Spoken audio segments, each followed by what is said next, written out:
Hello friends ఎలా ఉన్నారు? Hello friends, మీరందరూ బాగున్నారు కదా? అలాంటిది ఇవాళ మనము డ్రాగన్ ఫ్రూట్ గురించి తెలుసుకుంటున్నామండి. మనము డ్రాగన్ ఫ్రూట్‌ని ఇంగ్లీష్‌లో పిటాయా అంటారు.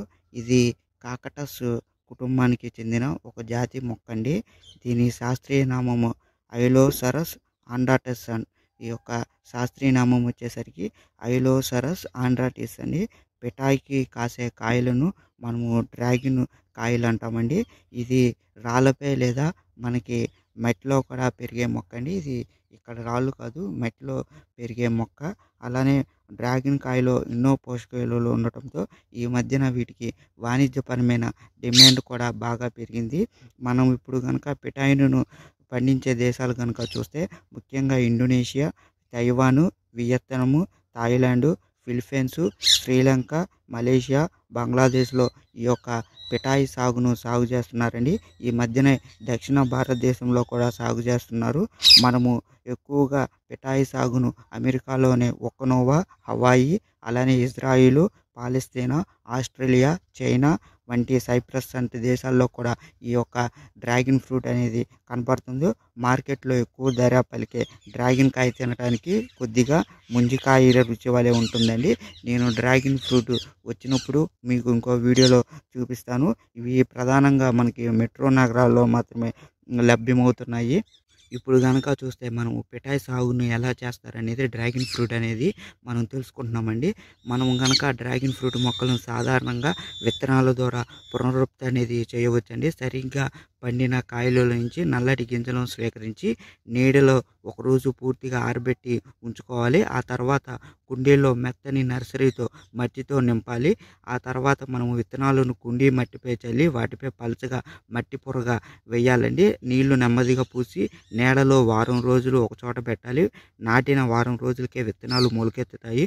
1 లేదా 2 అడుగుల ఎత్తు ఎదిగిన మొక్కలను పొలంలో నాటుకోవచ్చండి. ఇవన్నీ మనకి పెరిగిన మొక్కలు ఇలా నాటుకున్నాయి.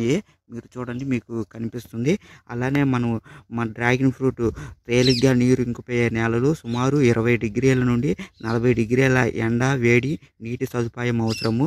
ముందుగా పొలాన్ని శుభ్రంగా దున్ని కలుపు మొక్కలు లేకుండా చేసుకొని వారం రోజులు ఎండబెట్టాలి. ప్రతి 5 అడుగులకు ఒక ఫెన్సింగ్ స్తంభం చొప్పున పొలమంతా స్తంభాలు పాటాలండి. మనం స్తంభాలు కనుక చూస్తే మనకి ప్రతి 5 అడుగులకి ఒక స్తంభం ఉంటుంది. ఇలా మనం ప్రతి స్తంభానికి కూడా 5 అడుగులకి వచ్చేసరికి ఇలా స్తంభాలు అనేది నాటుకోవాల్సి ఉంటుందండి.